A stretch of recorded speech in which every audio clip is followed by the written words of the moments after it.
Welcome to Pallavi TV. NTR 103వ జయంతి సందర్భంగా ఏపీ ఏపీలో ఉన్నటువంటి తెలుగుదేశం పార్టీ మహానాడు నిర్వహిస్తూ ఉంది. హైబ్రిడ్ మోడల్లో ఇటు రాష్ట్రం 2 తెలుగు రాష్ట్రాలు కావచ్చు, అట్లాగే అబ్రాడ్లో కూడా మహానాడు నిర్వహిస్తూ ఉంది వర్చువల్ మోడ్లో. అయితే నిన్న ఏపీలో నిర్వహించిన మహానాడులో టీడీపీ నేత బక్కని నరసింహ చేసిన కామెంట్స్ తీవ్ర దుమారం రేపినాయి. ఆయన ఏమన్నాడంటే తెలంగాణ అనే పదం డిక్షనరీలో లేదు, ఇట్లాంటి కామెంట్ చేసిండు. ఆయన ఏం మాట్లాడిండో ఒకసారి చూద్దాం. ఇప్పుడు ఆయన మాట్లాడిన మాటల మీద తెలంగాణకు సంబంధించినటువంటి నాయకులు కావచ్చు, తెలంగాణ ఉద్యమంలో పాల్గొన్న నాయకులు కావచ్చు, ఆయన మాటలను ఖండిస్తూ ఉన్నారు. ఆయన మాటల తీరు మీద టీడీపీ మీద తీవ్ర ఆగ్రహం వ్యక్తం చేస్తున్న పరిస్థితి. ఈ తెలంగాణ అనే పదము డిక్షనరీలో ఎక్కడ లేదు. ఆంధ్ర అని ఆంధ్రకు కొన్ని పదాలు ఉన్నాయి, తెలంగాణకు డిక్షనరీలో లేదు. కానీ కొంతమంది స్వార్థపరులు ప్రాంతీయ భేదాలు తెచ్చి అనేక మంది కష్టపడే వాళ్ళ జీవితాల్లో మన్ను పోసిండ్రు తెలంగాణలో. సో ఇది పరిస్థితి. తెలంగాణ అనే పదం డిక్షనరీ లేదట. అసలు ఏపీ కంటే ముందే తెలంగాణ ఉంది. తెలంగాణను పాలించింది నిజాములు. వీళ్ళంతా ఏపీలో ఉన్నటువంటి వాళ్ళంతా బ్రిటిష్ పరిపాలనలో ఉంటే తెలంగాణ ప్రాంతం మనకు రాయలసీమలోంటి ఏదైతే రాయలసీమ ఏరియాలో కొంత ప్రాంతం కర్నూలు కావచ్చు, అట్లాగే ఇంకొంత ప్రాంతం కావచ్చు, ఇదంతా తెలంగాణ ప్రాంతంలో ఉంది. సో హైదరాబాద్ స్టేట్లో భాగంగా ఉండేది. సో తెలంగాణ అనేది డిక్షనరీలో లేదంటాను. మళ్ళీ ఆయన డిక్షనరీలో లేదు కావచ్చు, కానీ ఆ డిక్షనరీలో తెలంగాణ అనే పదం ఖచ్చితంగా డిక్షనరీలో ఉంది. ఇది ఇప్పుడు కాదు, తెలంగాణ మొట్టమొదటి నుంచి ఎప్పుడైతే జై ఆంధ్ర ఉద్యమం మొదలయ్యే కంటే ముందు కూడా తెలంగాణ ఉద్యమం, తెలంగాణ ప్రాంతం, తెలంగాణ అస్తిత్వం ఉన్నది. సో ఇదే అంశం మీద ఈయన కామెంట్స్ను రాష్ట్ర వ్యాప్తంగా వ్యతిరేకిస్తూ ఉన్నారు. చాలామంది తప్పుపడతా ఉన్నారు.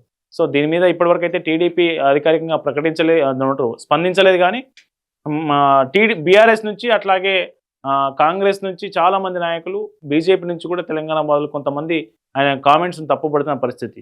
ఈ అంశం చర్చనీయాంశంగా మారుతూ ఉంది. రాష్ట్ర రాజకీయాలు అంతా చర్చిస్తున్న క్రమంలో మందుల సామేలు ఎవరైతే తుంగతుర్తి ఎమ్మెల్యే ఉన్నారో ఆయన చేసిన కామెంట్స్ కూడా తీవ్ర వైరల్ అవుతా ఉన్నాయి. ఆయన ఏమన్నాడంటే ఒకసారి చూద్దాం. ప్రొఫెసర్ నాగేశ్వర గారి మీద ఆంధ్ర పోలీసులు అడవులు బొప్పరోడు అంటే పవన్ కళ్యాణ వాడు వచ్చి వాడు బొప్పరామరావు తుప్పుడు ఆడుకుంటా ఆ మేధావి మీద పవన్ కళ్యాణ్ ఉద్దేశించి ఎట్లాంటి కామెంట్ చేస్తాము. ఆయన ఏపీకి జనసేన పార్టీ అధినేత, ఏపీకి డిప్యూటీ సీఎం, స్టార్ హీరో కూడా. వీటన్నిటిని కాదని స్టార్ హీరో కూడా.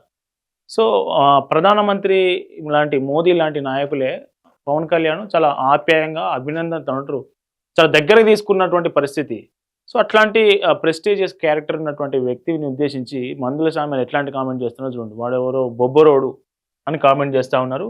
అయితే ఏ ఇష్యూ మీద అయినా మాట్లాడుతూ ఉన్నారంటే ఇటీవల జనసేనకు సంబంధించి నాదెండ్ల మనోహర్ అట్లాగే పవన్ కళ్యాణ్ అమిత్ షాను కలిసినప్పుడు 2019లో జగన్ మీద చర్యలు తీసుకోండి అంటే అమిత్ షా అట్లా కాదు, దీర్ఘకాలిక మిత్రులు ఉంటారనే కామెంట్ చేసినట్లుగా ఈ ప్రొఫెసర్ నాగేశ్వర్ ఒక ఇంటర్వ్యూలో చెప్పడం తీవ్ర వివాదానికి దారితీసింది. సో ఆ తర్వాత ఆయన విత్డ్రా చేసుకుండు. ప్రొఫెసర్ నాగేశ్వర్ ఆయన కామెంట్స్ను విత్డ్రా చేసుకున్నాడు. విత్డ్రా చేసుకునే లోపే జనసేన నాయకులు కొందరు పోలీస్ స్టేషన్లో ఫిర్యాదు చేస్తే ఈయన మీద కేసులు నమోదైనాయి.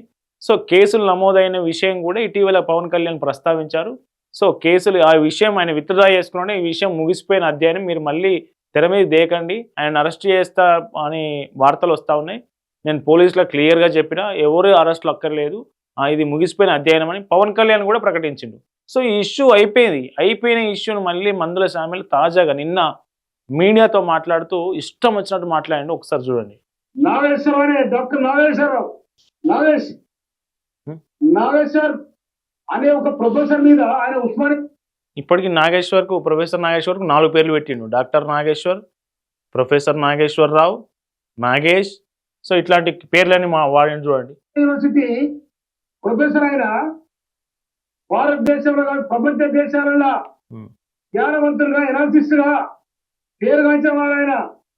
అతని మీద ఆంధ్ర పోలీసులు వచ్చి పట్టుకపోతారు, తొక్కుడు వస్తారు. ఇంకెక్కడ ఆంధ్ర ఎక్కడ ఎప్పుడో గల్లబడి గుంజుతాని వెళ్ళిపోయి ఇంకెక్కడ ఇక్కడ వచ్చి చంద్రబాబు నాయుడు తావరం పెట్టి, పవన్ కళ్యాణ్ తావరం పెట్టి అది మీ అమరావతిలో పోయి ఏడవండి. హైదరాబాద్ జూబిలీస్ లో నీ అయ్యే జాగిరి ఉన్నారు. ఇంకా సిగ్గు శరపు వెళ్ళిపోవాలి. చూడండి, జూబ్లీ హిల్స్ నుంచి వెళ్ళిపోనట. సిగ్గుశరం ఉంటే జూబ్లీ హిల్స్ నుంచి మీ అయ్యే జాగిరి ఉందా ఈడ తెలంగాణలో, హైదరాబాద్లో, జూబ్లీ హిల్స్లో అని కామెంట్ చేస్తూ ఉన్నారు, తీవ్ర కామెంట్స్. మరి ఈ ప్రాంతం నుంచి పోయి అటు ఢిల్లీలో కావచ్చు, లేకుంటే మరో ప్రాంతంలో కావచ్చు, రాజకీయాలు చేసే వాళ్ళంతా అక్కడి నుంచి వెళ్ళిపోవాలా? ఈయన ఏం మాట్లాడుతున్నారు? సిగ్గుశరం వెళ్ళిపోవాలి.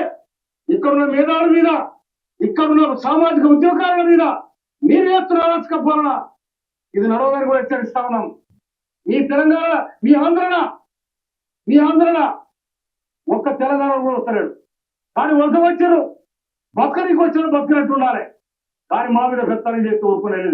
అందుకోసమే 60 సంవత్సరాలు ఆంధ్ర వలస పాలన కింద నడిపోయిన తెలంగాణ ప్రజానికం మా తెలంగాణ మాకు కావాలని శంకరం పూర్చి ఇలా సోనియా గాంధీ తెలంగాణ ఇస్తే మీరు వచ్చి హైదరాబాద్ అడ్డబెట్టి హైదరాబాద్ ఆగం చేయాలని ప్రయత్నం చేస్తారా? 60 ఏళ్ళ నుంచి ఉన్నది తెలంగాణ ఉద్యమం. 60 ఏళ్ళ నుంచి కొట్లాడుతూ ఉంటే 60 ఏళ్ళ నుంచి అధికారంలో ఉంది వాళ్ళే కదా, కాంగ్రెస్ పార్టీ కదా. అప్పుడు ఎందుకు వేయలే? ఈ మందుల సామేలు ఇప్పుడు పిలుపునిస్తేనే సోనియా గాంధీ ఇచ్చిందా తెలంగాణ కాంగ్రెస్ సోనియా గాంధీ ఇస్తే వచ్చిందా? వీళ్ళు జనమంతా రోడ్లెక్కి సకల జనుల సమ్మె, మిలియన్ మార్చు, సో ఇట్లాంటి వంట వార్పు, ఇట్లాంటి పెద్ద ఉద్యమాలు చేస్తే తెలంగాణ వచ్చిందా? సోనియా గాంధీ ఇస్తే వచ్చిందా? ఆయన ఎంత తేలిగ్గా చెప్తున్నాడు చూడండి. మందుల సామేలు మళ్ళీ 60 ఏళ్ళ నుంచి ఎందుకు ఇయ్యలో సోనియా గాంధీ ఒకసారి పోయి అడగాలి. కానీ మీ ఆట బిడ్డ చంద్రబాబు నువ్వు తెలంగాణతో పెట్టుకుంటే తెరలైపోయావు. ఆ ఏడుపేందో అమరావతిలో ఏడు, లేకుండా అక్కడ కలిసిమాడు కొనుక్కొని ఏడు. కానీ మా దగ్గర ఈ ఆటలు నడవాయి. మా దగ్గర ఉన్న మేధావులను కానీ, మా దగ్గర ఉన్న సామాజిక ఉద్యోగాలను కానీ మీరు అంచనా ప్రయత్నం చేస్తే తెలంగాణ ప్రజానికం మళ్ళీ ఒక తిరుగుబాటు వెళ్తారు కూడా హెచ్చరిస్తా ఉన్నా. Thank you. సో ఇది పరిస్థితి. అసలు ఇష్యూ జరిగింది, ఈయన క్షమాపణ చెప్పిండు, ఆయన వ్యాఖ్యలను ఉపసంహరించుకున్నాడు. వాళ్ళు కూడా అటువైపు ఎవరైతే ఆరోపణలు ఎదుర్కొన్న వ్యక్తులు కూడా వదిలేసారు. ఇది ముగిసిన అధ్యాయం అని వదిలేసారు. ఆ చాప్టర్ని క్లోజ్ చేసారు. కానీ ఇప్పుడు ఈయన కావాలని ఆ చాప్టర్ని తెలిసి మా నాగేశ్వర్ గొప్ప మేధావి, ప్రపంచ మేధావి, ఈయనను గిట్లంటారా, ఆంధ్రోళ్ళందా ఏపీకి వెళ్ళిపోవాలి, జూబ్లీహిల్స్లో ఎవరు ఉండద్దు, మీ అయ్య జాగిరా. సో ఇట్లాంటి కామెంట్స్ కావాలనే ప్రాంతీయ విద్వేషాలు రెచ్చగొట్టడానికే, వార్తల్లో నిలవడానికే, నలుగురు ఆయన వైపు చూడడానికే కామెంట్ చేసినట్లుగా ఇవి స్పష్టంగా కనిపిస్తూ ఉన్నాయి. ఇప్పుడు ఈయన చేసిన కామెంట్స్, బక్కని నరసింహులు ఎట్లాగైతే తెలంగాణ అస్తిత్వాన్ని ప్రశ్నించిండు, డిక్షనరీ లేదని ప్రశ్నించిండో, సో ఏపీ వాళ్ళ గురించి మళ్ళీ ప్రాంతీయ ముగిసిపోయిన అధ్యాయాన్ని మళ్ళీ తెరిచి మళ్ళీ రెచ్చగొట్టే వ్యాఖ్యలు చేసే ప్రయత్నం చేసి వార్తల్లో నిలిచే ప్రయత్నం చేసిండు మందుల సామేలు. ఇటీవలనే బ్రాహ్మణుల మీద కామెంట్ చేసి క్షమాపణలు చెప్పిండు, నన్ను క్షమించండి అని వేడుకున్నాడు. ఇప్పుడు మళ్ళీ ప్రాంతీయ విద్వేషం, ప్రాంతీయ భేదాలు సృష్టించేలా మళ్ళీ కామెంట్ చేశారు. సో ఈ కామెంట్స్ ద్వారా వార్తల్లో నిలిచే ప్రయత్నం చేస్తూ ఉన్నారు. ఏంటి అనేది మీరు కామెంట్ చేయండి. మీ అభిప్రాయాన్ని మీరు ఈ వీడియో కింద తెలపండి. చూస్తూనే ఉండండి పల్లవి టీవీ.